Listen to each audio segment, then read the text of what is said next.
Boys Jody. and girls, we're back. I missed your lovely faces. I've been gone for 2 weeks now. I'm back now. And Ryan, how are you? Well, buddy, I'm hanging in there, and don't mind me. I've just got something playing over on my other screen as I'm trying to get this video open so I can have 2 points of view here. I'm hanging in, pal. How about you? It's good to be back. Seriously, I meant the week before I was doing our foundation basketball camp, so that pretty much took all week. And then last week I was in Arizona for a family vacation, and that was wonderful. I mean, let's be real. If you're there in Arizona, the hottest part of the year, and it got as high as 118 degrees, right? And everybody asked me, why the hell are you going to Arizona this time of year? Well, multiple reasons why. The family picked it. There's been some rumblings that we might relocate there. So there's also that. But it's going to be a hot one when it's 95 degrees at 3 a.m. So yeah. Well, I have had a pretty quiet couple of weeks. No, I'm just kidding.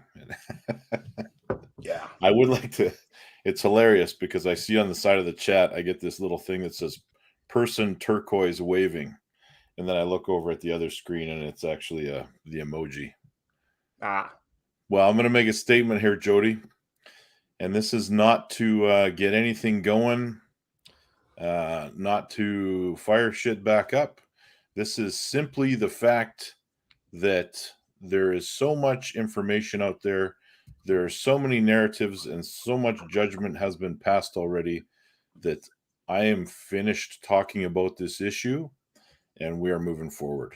So let the chips fall where they may. There are more important things in the world of arm wrestling to talk about right now other than whose feelings are hurt and what is right and wrong and all that stuff. So we got other stuff to talk about. Maybe that's not the best way to have put it, but it's an unprepared statement on my part, and we're just going to move forward, and hopefully people will calm down or just let go of the hate, man, because a lot of this stuff, people read a headline and they just decide, they're going to do some shit. Transcend too, that's an interesting thing, but I think that would be a terrible idea if I'm trying to calm down the issue. Our show has been doing so good. That is not a way to keep the show being good. But before we put a bow tie on that particular topic, what I was hoping for, I personally didn't get. I was hoping that both of you guys would bury the hatchet. It didn't happen that way. And I will tell you my feelings to your face when the show is over. That's how we do that. That's how we do business. Yeah. Now, the other thing is, now I'm curious. I feel like ending the show right now just so I can hear it. However, yeah, that's what I thought I was signing up for when I went on that show. Mm-hmm. So, but that's neither here nor there. Let's talk about up and coming things. I mean, Jesus Christ, East vs. West is this Saturday, and we're still talking about that bullshit. But I'll say this, though.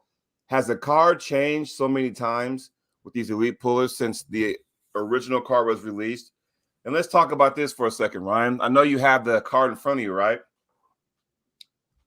Yeah, I do. But I mean, holy cow, is it even the same card? Well, I mean, originally, and I think the first domino fell with the injuries when the match I was really looking forward to is not going to because when you have Giannis Amelins and Mindy Terrasitis going at it, I was really invested. And there was that match is off too? Yeah. Oh my God. And that was the first one. I've got an old list because I still got Lachlan pulling Mike Aiello. I mean, as far as I know, that's still going. But I think Giannis was the first to pull out due to an injury. But I thought he pulled at the Arizona State though. But nonetheless, what do you think about these injuries? Because that's what's led to this card change, right? Everyone getting hurt. Well, I'm going to Yeah. tell you an old story that at the risk of being controversial once again, there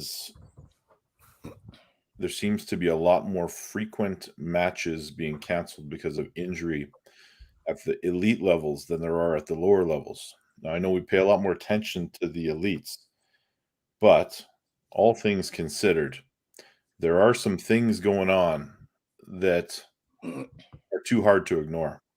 Like gym lift injuries happening to elite arm wrestlers that are conditioned for the sport seems peculiar to me.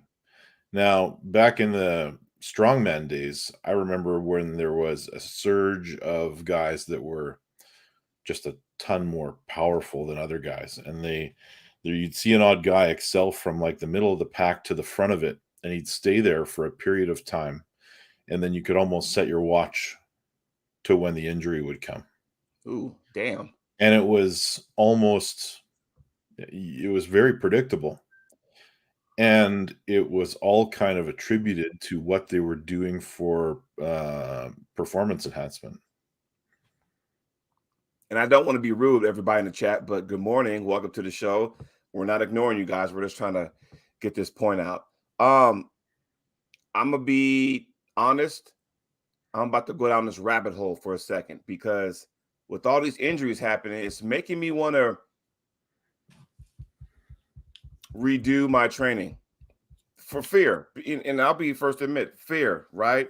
Where, we all get sucked up into the size game. Let's be real, And I first caught on to this stuff, like, there were years and years ago, before I even got into arm wrestling, I had a percentage of aspiration to being a bodybuilder, right? But then I realized that, okay, you have to do this, that, and the other. You got to be so selfish to where You you got got to to put diet. right, put your family on the back burner. I'm not willing to do that, and my kids were young at the time, so I don't want to do all that. But if you look on the Mr. Olympia, I would always follow Arnold Classic, Mr. Olympia. I would follow that stuff, the Pittsburgh Pro, all those big ones, right? And everybody got caught up in the size game. Oh, you want to beat Ronnie Coleman, you got to be this big, and they kind of got away from the pleasing poses and the pleasing figures and all that kind of stuff. But it's starting to bleed into arm wrestling now, where you got to be bigger. Is bigger better? That's the age-old question, right? So I'll give you two guys for an example, where we saw Hermes Gasparini. Look how big he is now, right? Do you remember in 2016 when he pulled Michael Todd in Italy? He was about 220 then. Do you remember that? Yeah, I sure do. Yeah. So there's that. And of course, he's gotten humongous since then. Then there's pictures of Levon 7 years ago, whatever. And he was not what he is now. And it makes you wonder that, what's that? He was 150 pounds lighter. Right. So you look at it and go, okay, if I want to be the best, and a lot of us have aspirations of being the guy in the elite level. I'm not one of them. But, to be on that pedestal, right, you got to be big, you got to be strong. I think people are getting swept up into that, getting caught up into that, to where it's starting to bleed into, like, high level pros, low level pros or whatever. They feel like they have to do that in order to be competitive. No, you don't. And I'm not going to pinpoint and say that's the reason why people are getting injured, but it's like going, Jesus Christ, when you see videos of Levon hammer curling the fucking world, and something's going to pop at some point, and it's making me cringe, because before we got on the show, you and I were talking, and I told you that we all get sucked up in what we see as far as lifts on social media. And, you heard what I said. I'm going to tell the chat, though.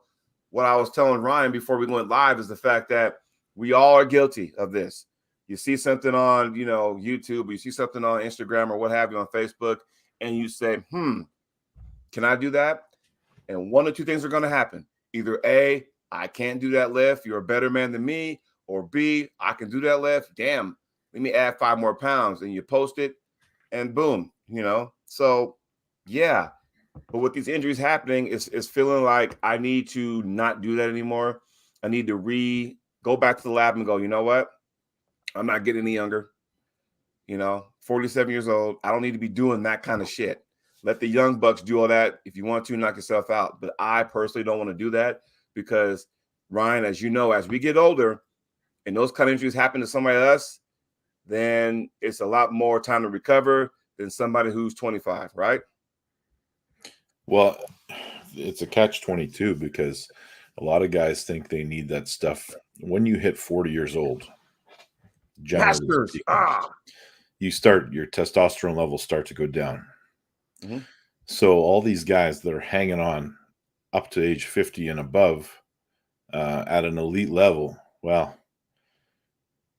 you can't just say they're the most genetically gifted people in the world. And when I look back, I was going to mention what GB said. It's a catch-22. So you want to up your testosterone levels to where they were for all the health benefits that you have from having a little bit left in you. And then you have this problem where a muscle belly strengthens way faster than a tendon, largely due to blood flow to a tendon. So when you get the muscle so strong, it's no surprise that at some point when you're lifting maximal weight, you're going to tear the tendon and it's a full rupture. So we saw it with Gennady. We've seen it with, guys tearing their pecs as of late. We saw Levon doing that wrist curl where something like let go in his wrist. It's just, I had someone comment to me. I was talking to them about this, and there are professional strongmen out there that have seen and experienced and been told some of the cycles that some of the elite pros are doing, and they're like, wow, like that's crazy. But do with that coming from them. Yeah. And then guys getting sick, like, does it contribute to guys just getting sick? That's, I don't want to single anyone out, but that's the first thing people will probably think of when this happens. Well, that's why the comment GB says when doing PEDs, your muscles strengthen way faster than your tendon ligaments. And the question got asked to me in the last couple of days, how long until somebody dies because of some of the stuff they're doing? Well, look at Dennis. He was sick to where he was damn near on his deathbed. And let's be real, it wasn't because he was working out. That's not, it's weird because we're talking about something that people aspire to be. You used Levon. Levon has put on such a tremendous amount of mass, and he still has that heart of a 200-pound man pumping blood through all that stuff, Right. But even if you do, at what cost? Like, again, this goes back to one of our early shows, and I said the only reason why I'm doing this sport because I love it for one, but it's just a hobby. It's better than me going to the pool hall getting hammered every other night, shooting pool or whatever. At least this sport gives me a reason to work out. At least this sport, gives me a reason to travel, things like that, make new friends, that kind of thing. But never, ever did I imagine that I'm going to be on the elite level, nor do I want to, because I know what it takes to be on that level. And I'm not willing to sacrifice my body, my life for that. That's just not what I am. So all these young guys who are full of piss and vinegar, want to sit there and do all that, all that noise. It's like, look, man, I'll be the first to tell you. And people like to make fun of us master pullers over here. I would never pull that. Okay, well, whatever. That's you, and kudos to you. But we all have different aspirations. Like, this is why I hold you, Ryan, my co-host, in high regard. Many-time multiple Canadian national champion, multiple WAF world champion, Canadian Hall of Fame. If you want to say I'm done with this sport, guess what? You've done everything there is to do. In my eyes, So why do you have to still do it? Because you like the sport. I asked myself that a lot in the past week. But still, it's just like this close, Jody. I was this close. But still, I mean, you could if I stop today, I need to look back and go, okay, did I give it my all? And I did to a certain degree, but there's still some holes I want to fill. There's still some things I want to do in this sport before it's all said and done. You know, I'm still chasing that national title. The closest I ever got was third. I'm still chasing that world title. Closest I ever got was second at the IFA Worlds. So I'm knocking on the door, but I got to go ahead and finish that. That way, when I'm done with the sport, I can look back and go, you know what? I did pretty good for myself and have no regrets. You know what I mean? Yeah, yeah. Which brings me to possibly the most impressive thing with one of the replacement matches on this card. Georgie Svetkov is getting ready for WAF. WAF is right around the corner. What does that tell me? He's clean. Yep. Or he's taking something that, evacuates fast from his system. And talk about taking the match on like super last minute. Yeah. So, Georgie, and you want to start there?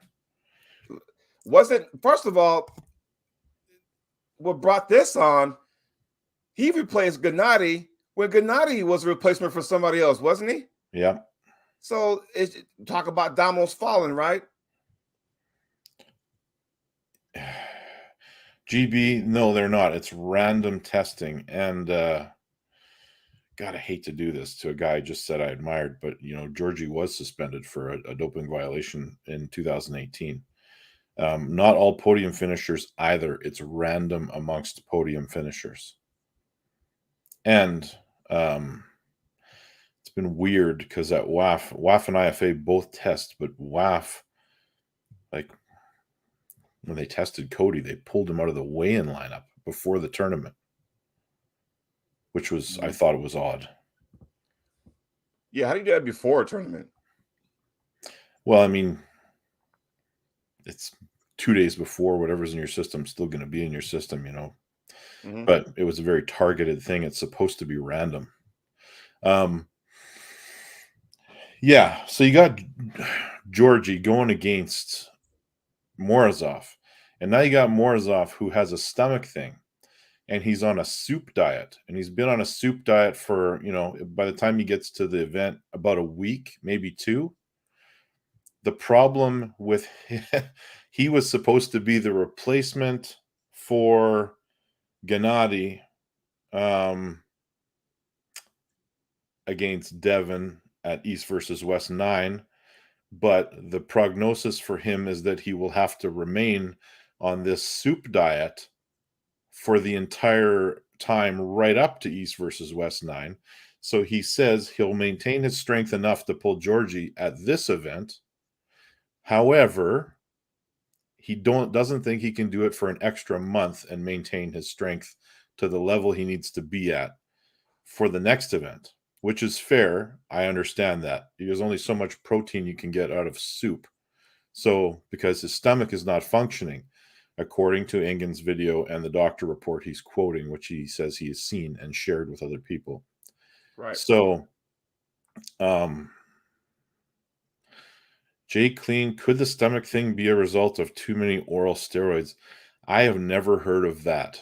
I've heard of, kidneys, liver, that kind of stuff. I've never heard of a stomach issue being related to it, but I don't know.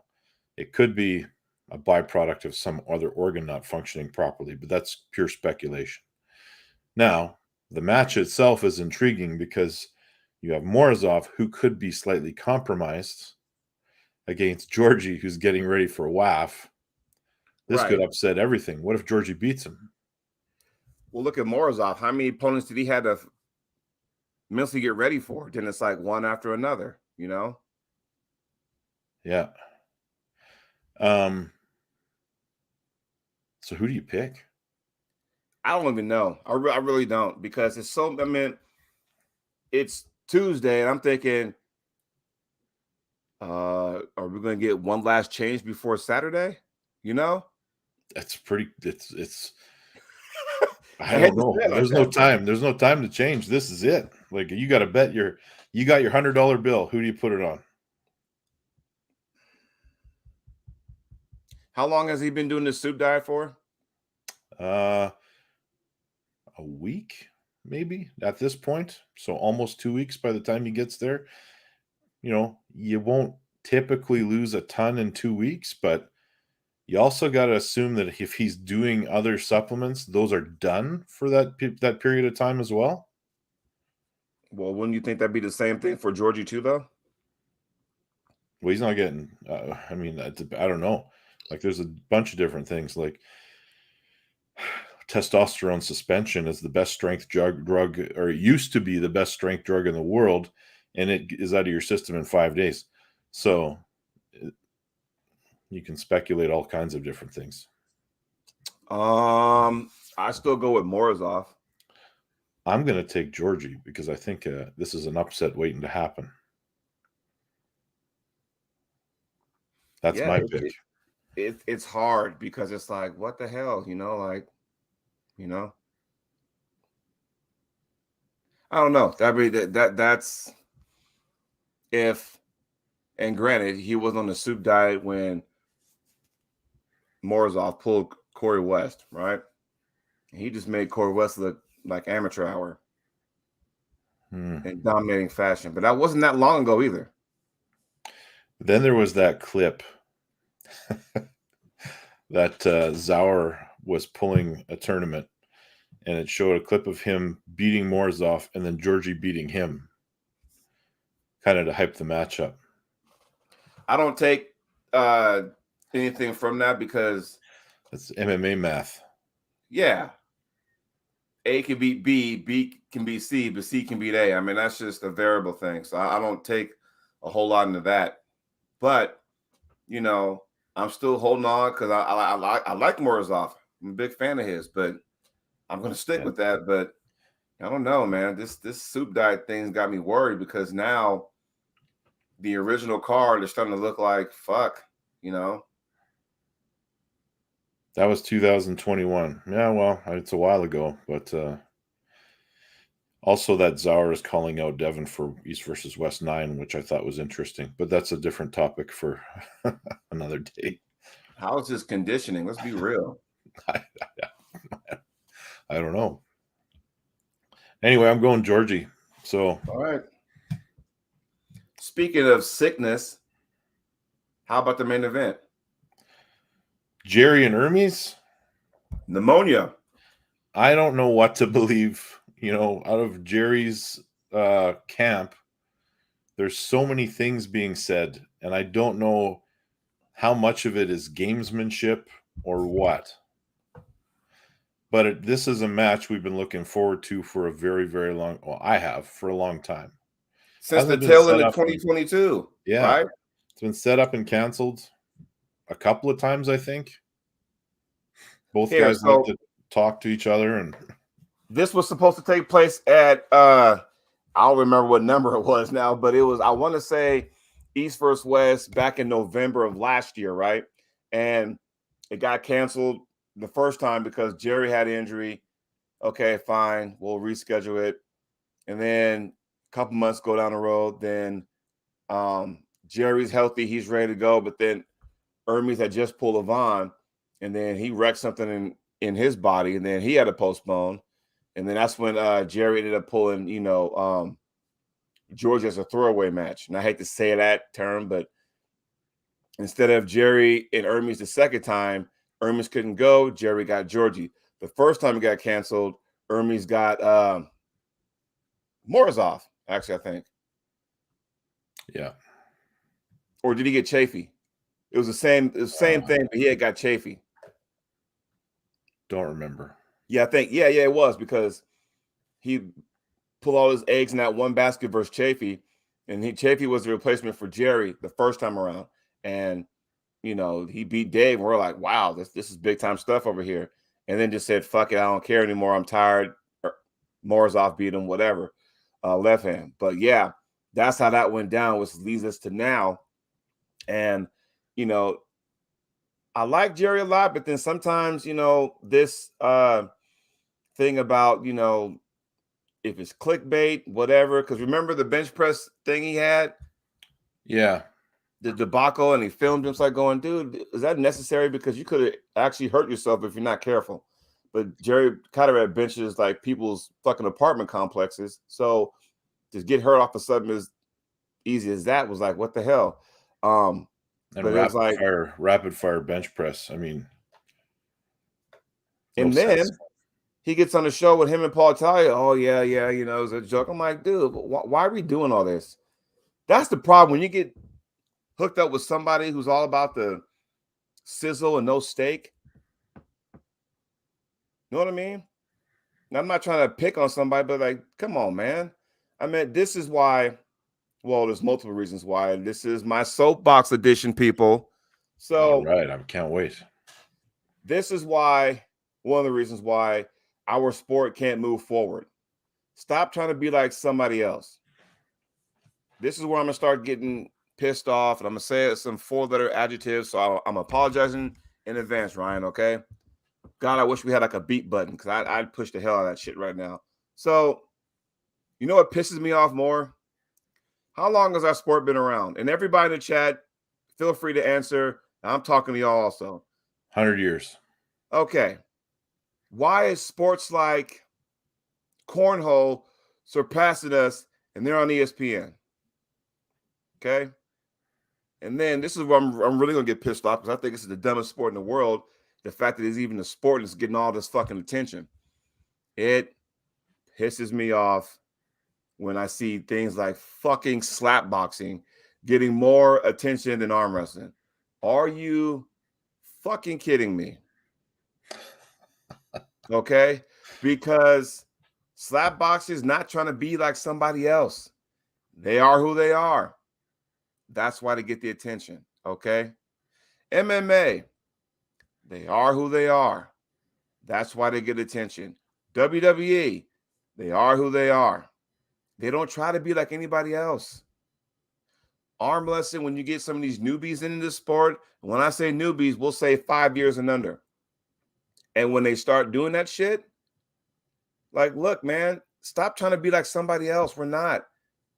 And this might bleed into sportsmanship, but I don't even want to go there because that'll just irritate me even more. But my point in this whole thing of the Soapbox edition is the fact that this is why we can't move forward. Well, what do you say, Jody, to the people that say because of that extra stuff, the lack of sportsmanship and the more showmanship, that our sport is bigger than ever? It's some of the new people. This sport was just fine fucking 8-10 years ago. We still had characters in our sport, and we were just fine. Travis was a character. Don Underwood was a character. See what I'm saying? Mike Solaris was a character. We were fine with that. But now you get all these other guys, oh, let me morph into this. I'm like, you don't need to do all that. I've seen it. When you bring on these new people, once again, we'll say 5 years and under, when you bring all these new people, oh, we should do this to get some more views. I'm like, then you got these jackoffs who want to talk shit to get a match because they're trying to fucking, get clout from you. That irritates me because that involves me because I've been pulled in that bullshit, that death storm before. Recently, about 2 months ago. Not really pissed. You and I had talked about that particular person. That really pisses me off. So I'm like, it gets to a point where they're so disrespectful, then it's not about arm wrestling no more. When you're faking videos about bench pressing, oh, it's an injury, I might be out now. It's not even about arm wrestling no more. Well, we now have people that are characters that don't really even arm wrestle. And I recently got rid of a few of them out of my life, but it's,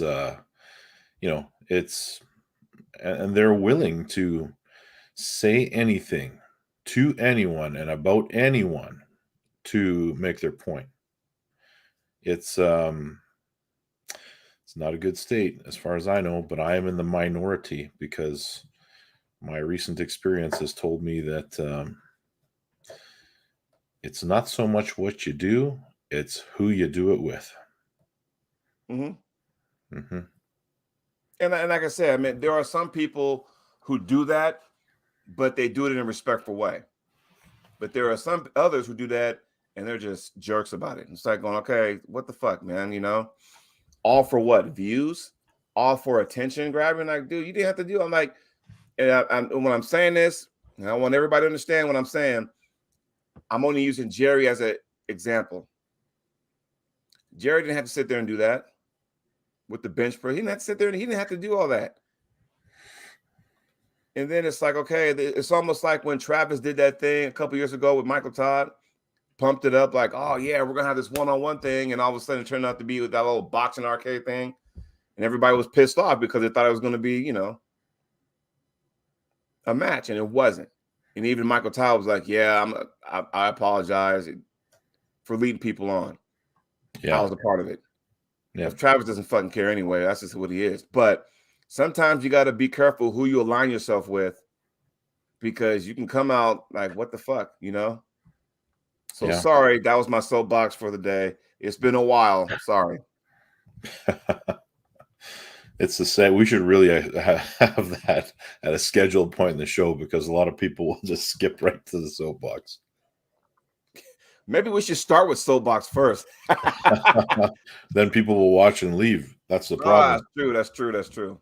But yeah, Jay Clinton, the Jerry thing was definitely a result of Italia. Now, you know, Paul's coming out, and here's the thing about Paul, nothing personal, because me and Paul have never had a negative interaction before, but at the same time, though, he's pulling, do you know the 98% crew? Yeah. Scott Grondin. I don't know if he's a leader, but they've been beefing for the last X amount of year and a half or whatnot. And now he's like, hey, when they were having their beef back and forth, and hey, guess what? You need to have a match with me, and you know what? You're fat. I'm in shape, blah, blah, blah, blah. Ryan is not even a real arm wrestler. For fuck's sakes. If it makes you feel good, fine, whatever. I don't think it should necessarily happen, but whatever, And what bothered me about that, because I thought Paul was a promoter, which he was at some point. At one time, he was a promoter. But when he asked, hey, any promoters out there who want to have us on their card for a super match, I'm like, it's you and Ryan Grondin. No offense, but who the fuck is what promoter is going to say, hey, come to my event so we can get looks? Why? I hesitate to say this, but with some messages that went back and forth between Paul and I, like, he did not, he really wanted me to come on his show and talk, and I said no, and I told him why, and at that moment it was like a switch went off, and things got pretty goddamn personal. But whatever, it is what it is. And you know what? I'll add to that conversation you and I will have when the show is over about that. Gotcha. If you want to listen to it, $5.99 pay-per-view. No, I'm just playing. Anyway, going forward. We got to talk about some matches, Jody. We're running out of time. Sorry, guys. Sorry, that was my soapbox. Micah Yellow and Lachlan Adair. Is that match happening? I haven't heard it hasn't happened, but then again, I've been kind of off the radar the last 2 weeks. So chat, we'll come back to that one. Tell me, tell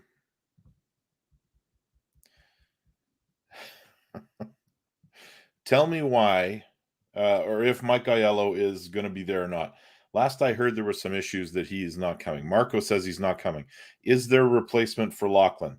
There must be, because it was legal issues about leaving the country or something like that. But Lachlan has an opponent. I just don't know who it is. It's getting to a point now. Do I even want to buy the pay-per-view? Of course you do, because there's still some elite matches. I mean, let's talk about, let's go from the bottom. Let's go Rhino Masick versus Terrence Operman. Don't have a lot of data on this match, but in Terrence, we only saw him at Arm Wars. I think you might be intrigued with that one, Ryan. I will watch it closely. Yeah, I'll watch it very closely. Oh, yes. I'm gonna go Terrence, I don't know anything about the other guy, unfortunately. So I've heard his name lots. okay. Yeah. So I'm gonna say Rhino, just to be different from you. Okay. Now, as we go through these, please in the chat tell us if this match is still happening as we go through, because this card has been changed a lot. Justin Bishop versus Tom's Rosettes. Have you seen Bishop lately? Like, dude, He's huge. He put a picture out. I'm like, man, I've never seen the shoulders on Justin flare up like that. I'm like, man, like I said, when you've been gone for a while, just because you haven't posted anything doesn't mean you haven't been working, you know? Yeah. I'm looking forward to Justin because I think the last time he pulled East First West, he pulled Mindaugas, Terrasitis, and it didn't work out well. So I think Justin's going to win. However, in these matches, the East seems to always surprise us. Because they got some people that we don't know about. Yeah. Got anything on this one, Jody? Bishop. Tom's is borderline on top rollable from what I've heard, is what Jay Clean says. So we're going Bishop, but we could be both wrong on that one. Chance Shaw, Oleg Petrenko. Ooh. This one is intriguing to me. Chance, it's been a while, eh? It's been a while for Chance. Because I can't tell you the last time he pulled. Wasn't it Zurab? No, it wasn't Zurab. It was after that, wasn't it? I don't know. Not so much there, but wasn't it like a Ron Bath match in between some of those at one point? Man, that's how long it's been. But I think you're right, though. I think the last match he pulled was East versus West. And he beat Zurab like pretty easily, I thought. Mm-hmm. Now, there's some people saying Oleg wins this one. Billy Berg says Oleg wins this one. I'm going to go Chance on this one. I think this is the card where we see a little bit of the West winning some clout back here. You know what needs to happen? All the guys who from the West who have participated in East versus West for one weekend, meet up somewhere and just say, guys, we need to get our shit straight.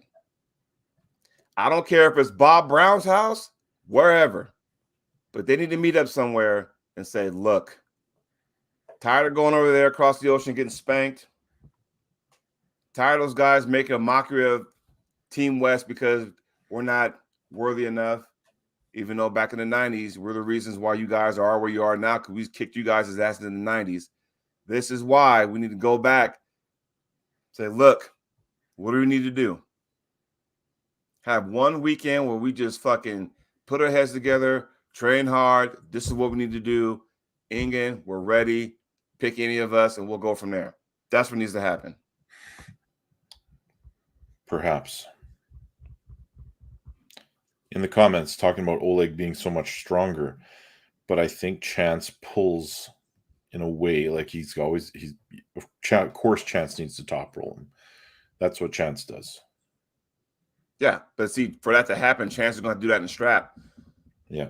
Find a way to slip out of that. Then once you get that strap on, he can go ahead and use that leverage, And I don't mean as in like long lever, just that leverage of that high hand top roll, where he flattens that wrist. Because the way Chance pulls, when he does this thing, it flattens your wrist. And when he does that, he brings that 300 plus pounds this way to the side. It gets very, very powerful. Yeah. So let's revisit this one. Lachlan Adair, he's pulling a former WAF champ. I saw the name, don't recall it, but I think it's going to be a tough match for Lachlan. Well, Mike Aiello was going to be a tough match as well, but I mean, Mike's been relatively inactive. Well, didn't he have back surgery? Yeah.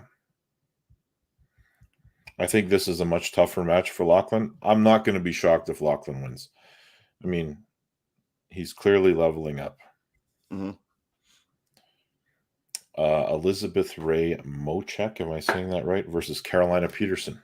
Yes. Because are you aware who Michelle Dugan is? Of course. The Black Scorpion.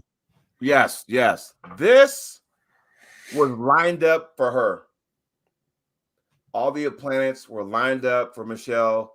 Clean house at the East vs. West finals, because that was going to be her match versus Carolina. And sometimes life throws you a curveball. Elizabeth was the curveball. If you've seen her, you follow her, that lady's a machine and works her ass off. And for her to do what she did to Michelle, where Michelle was like, didn't know how to respond. I'm thinking if that version of Mostek comes in, we may see an upset, because obviously Carolina's the favorite, right? Carolina should be the favorite, yeah. Right. And even Ingen had both of them on his podcast show, and Carolina looks like the school teacher you had in the 4th grade, right? Yeah. Where I'll still take Carolina on this one. I'm gonna roll the dice and go Elizabeth. Okay. The sheer power factor. I'm gonna go with that. Let's talk Pavlo versus Sandris. Like, this is a headliner on any other card. It's one of those ones I don't know where to go. I don't know. I really don't know. What version of Pablo are we going to see, though? What version of Sandris are we going to see? See what I mean? That's going to be because, I mean, there's all this weird stuff going on about him getting pinned by Larry Wheels a few weeks ago or a couple weeks ago. Right. But is Larry just that much better? Or see how the questions come up? But I think stylistically, Sandris wins this match. He's going to top roll the shit out of Pavlo. Maybe. Okay, so the only way I can see this maybe being close is the fact that if you go back to Pablo's match with Sabin at King of the Table, look at the first 2 matches. Pablo clamped down. I'm going to top roll you and ain't nothing you can do about it. Yeah. Twice in a row. Had the momentum and then fucking, but Pablo doesn't have a hit. Was when Sabin woke up, then he just swept it on winning 4 straight. Now, is that version going to show up? Because it seemed like after that, hands started blowing up, and I don't know if he ran out of gas or what. This is one of those cases where Pavlo might be a better tournament arm wrestler than a super match arm wrestler, but we'll find out soon enough. Right. And we could talk about that on the next show. Yep. On the next show, we'll break it down with the results. Tournament or super match, because certain styles match up better for certain people. But we'll talk about that at another time. But yeah, that's I don't know. What version what do you do, Yeah. Then we've got Mindaugas Terrasitis versus Hristo, the referee, who is a pretty good arm wrestler too. Which one is that? The one with the earring in his ear? Nope, I don't think so. Okay. But I've definitely seen him ref more than I've seen him arm wrestle. And of course, that would lead me to always go with Mindaugas, because it's hard to pick against Mindaugas. That's why I was looking so forward to where you have 2. The air kind of came out of my sails when that match was canceled. I mean, you got 2 guys, Giannis and you got Mindaugas, 2 of the most cerebral pullers out there. And the fact that we're not going to be able to see it was like, oh my Lord, We always need Jay Clean here to keep us in check with the facts. But apparently Hristo pinned Terrasitis at the Worlds. Well, there you go. So don't think that's in the back of his head though either. So I'm still going to pick Terrasitis. yeah. Prokopchik versus Emil. This is the welterweight world title left arm. Left arm. Okay. How much do you know about the other guy? We know about Daniel, but the other guy. I don't know much about Emil. I know a lot about Daniel. And that's the thing, because these are the kind of matches we don't know any about these other guys out west, and all of a sudden Ingen knows, and then they fucking come in here and just smack everybody. So it's like, is that one of these matches? But isn't that an East versus East match? It is. And Emil, like, I recognize him, but it's been a minute. And then Jay Clean says he hasn't seen him in years. Oh, there you go. And he might have a winning record. So there you go. Well, damn. And then there's a match that I'm going to be paying particular attention to. It's not Terrence Opperman? Oh, wow. It's a left-handed match. And it's Farid versus Wagner. Yes. And I know you'll be there with some iced tea and some popcorn watching this, because Wagner is your next opponent next month. Am I correct? That is correct. So here's a $1,000 question, Ryan. Now, are you hoping Wagner wins? That way, you know, okay, if I beat Wagner, then there's my call from Ingen saying, Espey, come on down. We got somebody for you. I expect Wagner to win this match. However, I would not be shocked if Farid ended up on top of this one. I think Wagner is my pick. I think Farid is good enough to expose maybe some holes in Wagner's game. He has a lot of holes. He's only a one puller. He's only a one style puller. Well, like now, he's Jay good says, at it. If Farid can avoid the press, then he should win handily. But it's pretty goddamn hard to avoid that press. Did he not almost have a heart attack on stage last time? I don't know, man. Like, he looked like, you remember the last match he had, and like Jody Lara was like, sit down, and had the ice, and dude was like breathing hard. I'm like, yeah, bro. Yeah, he blew up. Like, man, if that happens again, there's no way. Yeah. And I think, and I could be wrong, correct me if I'm wrong, Ryan. Everybody in the chat, correct me if I'm wrong. But when you do all that, rah, rah, rah, rah, and shaking on tables and that kind of stuff, like Ultimate Warrior, aren't you exerting a lot of energy too? Of course you are. And I'm glad he doesn't speak English, so he can not watch this and think to himself, those guys are right. I should stop doing that. Because it's like, that guy, man, dude, your heart has to be taking a pounding. Like, dude. Because what happened to the Wagner Bortolotto that was winning WAF Worlds at 242? He gained 100 pounds. Here we go. There you go. Yeah. Which brings us into, I guess, back full circle. We're talking about Morozov versus Georgie. We kind of did our pick for that one already. And then we have the main event, the super heavyweight world title right arm super match. Jerry Cataret versus Hermes Gasparini. And before we get into this one, there's some comments about Wagner and his health.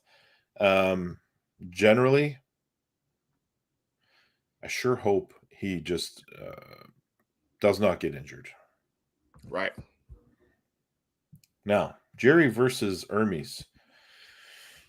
I made a statement a long time ago, and I said if Hermes calls Jerry, or if he calls Travis, he'll beat Jerry, but I don't think he will. I think think he's just going to try to do what every other top roller tries to do to Jerry and just kind of take his hand, and it's given away. And they have the same war that Jerry has become accustomed to. I have seen Jerry lately, bigger and stronger. He looks huge. And, yeah. I think he's more in shape this time around. I think when Hermes couldn't go and the match got canceled a second time, I'm going to guess and say Jerry wasn't as motivated. I'm going to say that if Hermes wins this match and he comes away from it healthy, he will be Devin Larratt's opponent for next month. I've been saying that for fucking months anyway. Yeah. You know, I mean, sir, I've been saying that, you know, and now that Devin's match with Gennady is in danger, you know, so. Well, it's done. It's not happening. Right. So. Yeah. Exactly, Jay Clean. Go back to Arm TV, Mohegan Sun 2007, Ron Bath pulled Jerry. Matter of fact, it's on there. If you go to Arm TV, you know, Gary Roberts has it on there, Mohegan Sun, where they had those powder blue shirts on. You go there, it's on there. Now, of course, the Jerry then ain't the Jerry of now, but yes, his style never really changed anyway. But yeah, you're right. So who do you pull? I mean, who do you pull for? Who do you predict? I have no fucking idea. I'm going to say Jerry. And it probably goes the full distance. So it's they're all best of 5, right? Yep. So I'm going to say 3-2 for Jerry. I can't see it 3-1 either way, so I'm gonna have to go full tilt also. I'm picking Jerry for a couple reasons. One, he's our last hope. I'm sorry. He's our hope. He's our last hope. Yeah. Well, Jody, my friend, my co-host, we should put a bow on this one so we can talk off camera for a second or two. Sorry, guys. And we'll be back next week for the results. Even if you remember you couldn't hear about this, and the fact that we haven't got a fucking super chat in about fucking 10 episodes. Save up for next week. Yeah, there you go. Because we got a couple when Jeff Frank was on here. What the hell? He's more popular than me now, but he's doing MMA now, so that's good for him. He can say whatever the hell he wants without consequence because he's not going to see these guys for a long time. There you go. And we could talk about my newly match that got announced. We could talk about it now. We could talk about it next week. So. Let's save it for next week, and we'll get into it in depth. Yes, we will. Everybody, thanks for joining us. Glad I'm back. Glad to see you guys as smiling faces. Well, sorry. Glad to see you guys as smiling comments. Ryan, good to see you, my friend. And next Tuesday, we're going to get after it with the results and the pushback. And I probably won't be able to see the event because I will be at an event myself that day. So there's that. Yeah. I appreciate you, Jody, and everyone in the chat. It was surprisingly quiet and well behaved. So good on you guys. And we shall see you next week. We're true arm wrestling fans. We're not gossip fans. We're not that bullshit. Thank you very much, everybody.